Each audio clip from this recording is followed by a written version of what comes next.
What is good, JVS? We are back with another review. We're here with Daryl Dixon, season 3, episode 6. Yes. So I've been struggling to do this, to say it, but we got it right, I think. Daryl Dixon. It's been fun. It's been fun. Hasn't been anything crazy, but I have had a good time with season 3. There's been a lot of questions that I've asked, a lot of variety, if you will, in this in this third season, with the first episode taking place, of course, in London, and then we dealt with Julian, and then, of course, with the last episode, uh, dealing with it was just an entirely separate thing. It felt like a filler episode, but I kind of loved it. It was just like a felt like a spaghetti western, and it was fun. It was great. Really enjoyed seeing Daryl kind of like just being able to do his own thing, and then of course it's what we've seen before, but still it was cool in the last episode, and then leading into here where we're still on the journey to find Justina, we end up running into Paz. So she is going to be our tour guide, which I absolutely love. Her character has been super cool. She's been a badass. Her, I guess, the choreography for her character when it comes to fighting and everything, it's just been fantastic. So not having her in more episodes would have been a crime. So her being with Daryl and them kind of being a whole duo in this episode was so much fun. I have loved Paz as a character. I have loved the tie-ins that she's had with the Alcazar and with her and then the princess. I forget what her name is. Gotta remember names, man. I'm struggling over here, but that's one thing that I've really enjoyed, just her connection with not even just her, but like just different people outside of her community, and we end up seeing that later on with this group that we end up finding. So we end up running into a whole new group that turns out that they've saved like a whole bunch of people from the Ofrenda. Again, I'm probably butchering everything, so I do apologize. But it was just really cool to kind of hear her point of view, and kind of reminded me of Oceanside in a sense. We got a lot of comparisons there where they're doing what they can, like they look capable because they are. They're capable of protecting what they have. They don't want to lose what they have, which is a big reason on why she was kind of staying firm on the whole idea where I'm not going to go out of my way and start any problems, because we have to stay here and save these people, because if we mess up, everyone here is gone. And obviously everything she was saying, like both of their point of views, when Daryl and Paz were trying to kind of convince her, they were both very very straightforward with everything. They were like, like realistically, yeah, we know you got to protect what you got, but at the end of the day, if you don't kind of fight for the future, then it's just going to be a cycle, and they're trying to save not only Justina, but just more of these people that are being offered up to this group.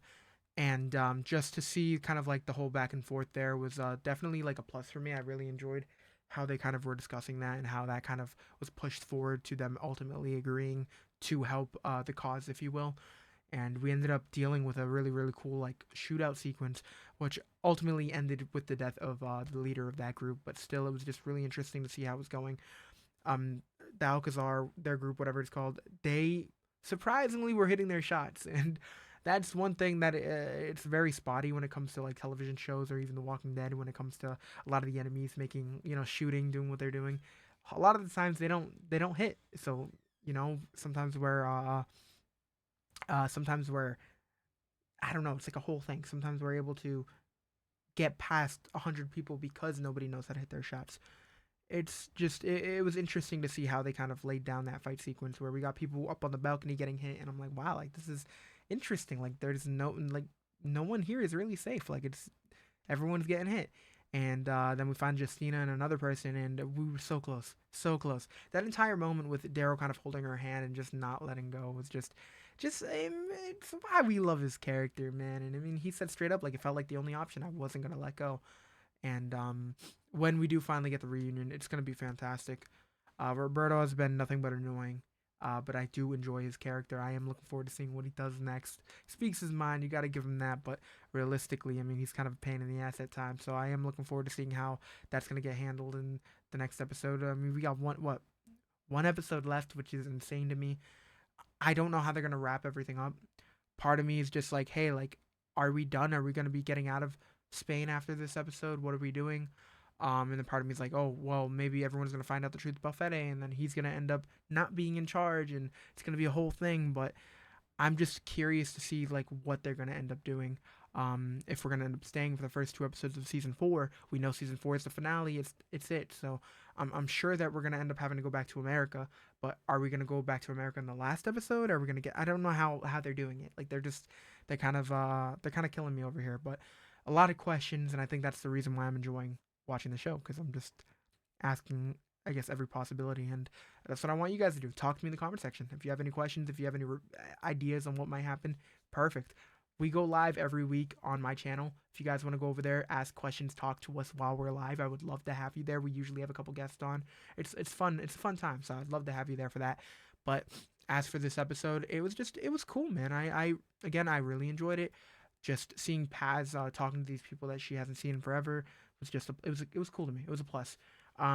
Also seeing Carol having some alone quality time, not with, of course, Antonio, not it's not who I'm talking about, but the I'm so bad with names, but the woman she's like the ship captain, like the one who has the boatyard. Just to see them kind of talking and just having that girl chat, it was fun. I think it was good for Carolyn, for her to be like, "Oh, what, did you have any of the? Did you taste any of the local wine?" And I'm like, "Oh shoot, she's trying to spill some tea. Like it's fun stuff." And Carol's just like you're the worst. It was just cool to see her kind of being able to communicate like that and just to kind of let loose in a sense. And I feel like she's earned that. And ultimately, again, it led to us finding out the truth about Antonio and his wife. But we had that moment with Antonio and Carol, and they finally kissed, which I feel like it was, for me, I kind of saw it coming. A lot of people weren't sure if that was like a whole romance thing that we were going to have to look out for. I thought it was pretty obvious, but I think also going to the Daryl Dixon panel at San Diego Comic-Con, they were very, very open about Antonio's character coming into the show, and they're like, oh yeah, and Carol might have a new friend. And when you say it like that, it's like, dude, you know what route they're going. So I did see it coming. I didn't know the emotional impact it was gonna have on kind of all parties. The love for film that he has is so, I love that when they implement that into a character in a show or a movie.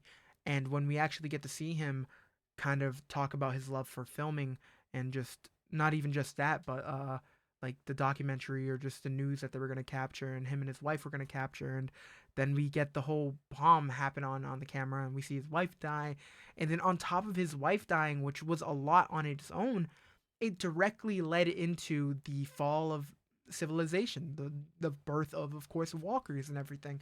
And for her to wake up and like immediately just become a walker, and for him not to really process what's going on because he doesn't know what that is yet. Of course, when she just starts gripping his hand, like, it's just part of him's just like, oh my god, she's still alive. But then of course we hear people screaming, we see the walkers kind of come out of nowhere. It was just, it was a beautifully executed scene in my eyes. Like, I thought that was one of my favorite moments, favorite deaths, if you will, in the Walking Dead, just solely because of the transition to realizing, like, hey, she's dead, but like he doesn't really know about any of the other craziness that's going on in his head. He's just like, oh yeah, she's gone, she's dead. This is just another crazy human attack. And then just finding out that she transforms into a walker, to seeing everything happen. And then of course, while they're recording, you see, or while they're watching the film, you see Roberto turn the corner and end up finding out. There's just so much happening at once. It was just extremely overwhelming, but it was so cool the way they handled it. Like, I'm still in awe, and I can't wait to hear what everyone else has to say about that specific sequence. Um, but Fede, we get that one on one with Fede and Antonio, with Antonio straight up accusing him, like, I know what you did. I know what you did with the poison, and not even accusing. It's what he did. There's just a lot going on, and man, I'm excited to talk more about it. I mean, on top of that, Abuelo helping us get the medication. There was just so much happening with this episode, it was fantastic. Abuelo, of course, being one of my favorite characters right now. Fede, I'm hoping he gets what's coming to him. But until next time, guys, I'm just excited to talk more about it. If you're new, hello, welcome, Bizzy Braun. We will be going live and talking and discussing this episode even further on my channel. We're going to go live on Wednesday, so stay tuned for that. And of course, we're going to be doing reviews over here every week for the show. We missed last week, so I do apologize, but we're going to keep it up. But for now, just make sure you're liking, subscribing, showing love on our other platforms, checking out just what you can. I mean, if you want to show me some love, if you want to see reactions for the show, you can head over to my channel, Bizzy Braun, which should be down, linked below. And yeah, I look forward to seeing you guys. You guys have been fantastic. You guys have been great. And thank you for showing love everywhere. So like the video, subscribe.